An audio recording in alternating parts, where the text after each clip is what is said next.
Hey everyone. All right, I'm gonna do another recipe now. I actually ran out of chili. I usually make a gigantic batch of it and then freeze it. So it's time to make chili again, and I'm gonna make my version of chili. This is very, very, very, very spicy chili. I guess you could try to play around with the ingredients if you don't want it to be as spicy, but honestly, really the only reason to watch this is if you want spicy chili. So here are all the ingredients that I need. There's a lot of it, and I'm going to be filling this entire pot up, which look at it in comparison to me. This is a gigantic pot. This recipe makes, I believe I counted one time, close to 20 big bowls of chili. And again, I just freeze it and then I warm it up whenever I need to.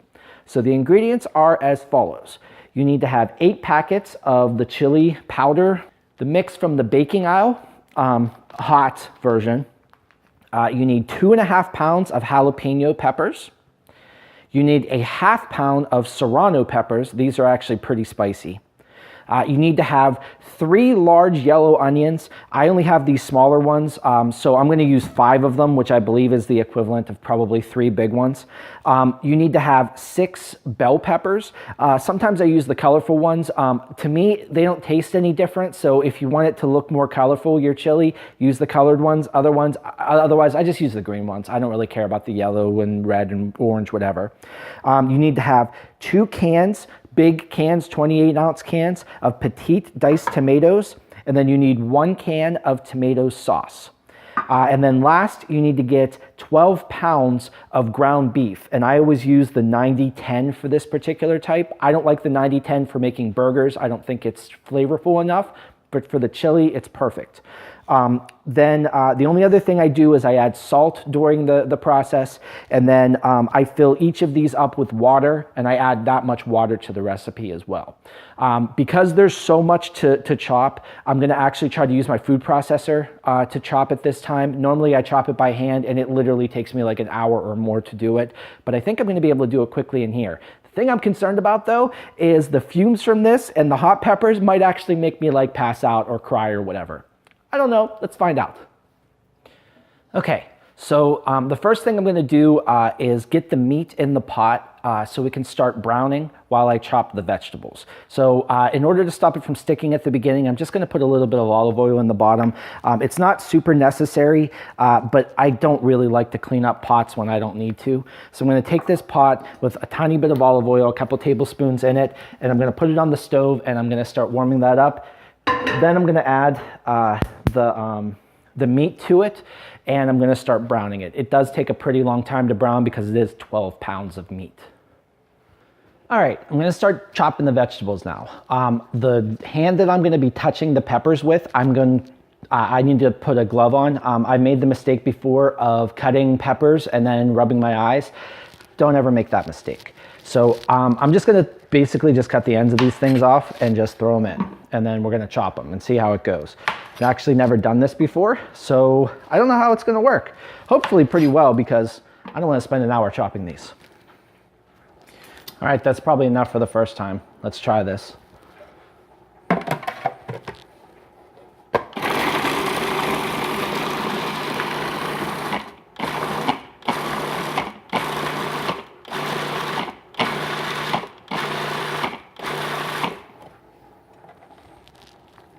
Actually, that looks pretty good.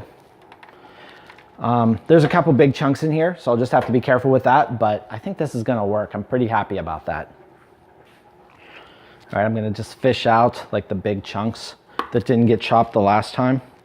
There aren't that many, but there are a couple. And again, using the glove, use the glove, don't forget about the glove. I don't know how bad I would feel though if I did just get a gigantic chunk of peppers. I think that would actually be pretty delicious, but still, I'm gonna try to get them as chopped as possible. That's the sign of a sharp knife. This pepper just kind of like ran up against the blade. I didn't chop it or anything, and it just sliced a piece off. Always use sharp blades. Makes things so much easier. And more interesting. Lots more hospital trips, but you know, whatever.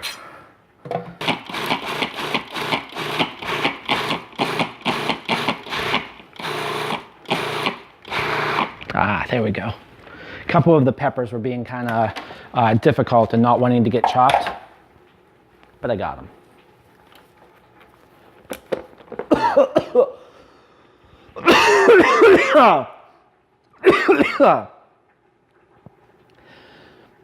So, yeah. Yeah.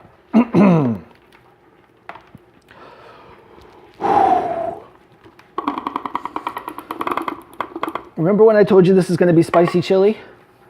I wasn't kidding. I wasn't kidding. All right. No big chunks in that one. Good, good, good. This might be a little more puree than I'm used to, but probably worth it in the end. The time saving, that is. The seeds from peppers don't bother me. I used to care and get every little seed out and whatever. In this chili, because it cooks for a while, they all become soft, and even if you run into one, you're not even gonna know. That's my opinion anyways.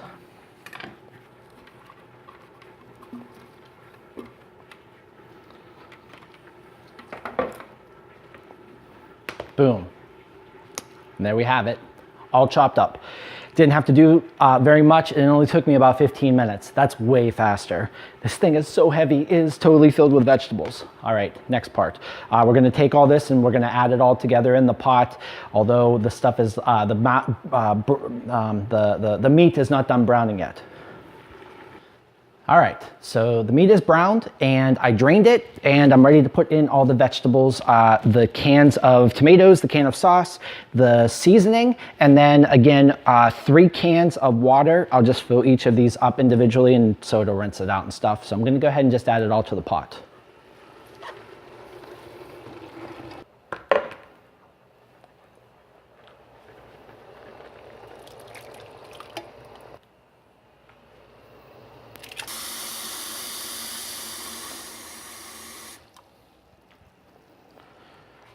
First can, third can,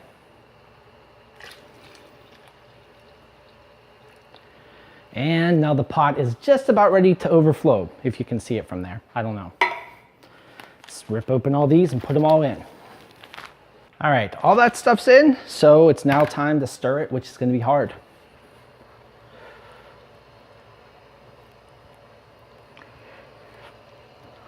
All right, everything's in. It has to cook for about 45 minutes.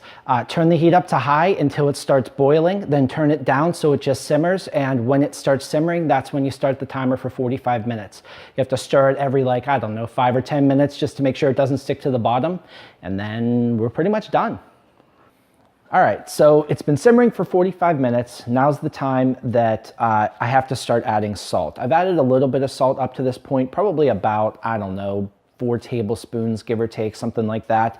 But I just tested it. Like I took a spoon and I tried it, and it's like nowhere even close to salty enough for my taste. So I'm just gonna add salt, and then you wanna, stir it in, and then you wanna simmer it for a little bit longer to try to, like, melt the salt, whatever, absorb the salt. Then, taste it again, and just keep doing that until it tastes right to you.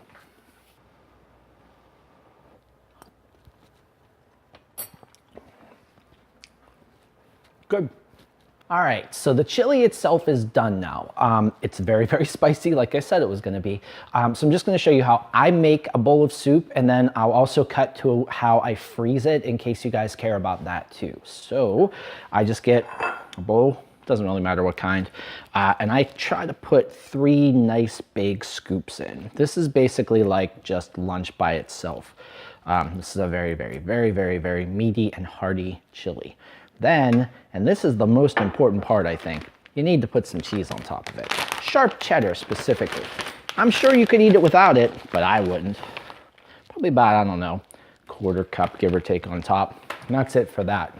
All right, so here's what I do to freeze it. You can put it into like little Tupperware containers and you can freeze it. The thing that I don't like about that though is when it's time to then microwave it or whatever you're gonna do to warm it up, it ruins the containers because, I don't know, I guess the oil or whatever in that's left in the chili, it like burns onto the side of it. So I like to vacuum seal it. Plus it takes up less room in the freezer, and you can throw a bag just right into the microwave, or you can put it into the sous vide, which is what I normally do. So I take a quart bag flip the edges like that, and put the same amount of chili in that I did for the bowl, which is to say 3 big scoops of it. So 1, 2, 3. Then I take some cheese, grab about a handful, give or take, and I throw it in there. Get it all nice and in there, like that. Flip the edges back up again so it's nice and clean. And then I will have to move some stuff around so I can get here myself. I put it into the vacuum sealer and I stop it just in time for the stuff to not suck into the mechanism. So,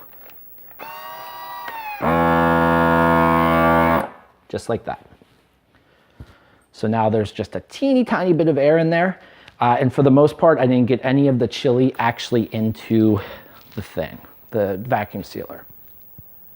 So now it's done, it's sealed, and I just do that and flatten it out. So it looks like that. And then I stack them up in the freezer. The other thing that I like to do is rinse them off sometimes if I have stuff on the bag or in the inside of the lip or whatever. It just makes it cleaner. But that's it, guys. That's my super spicy chili.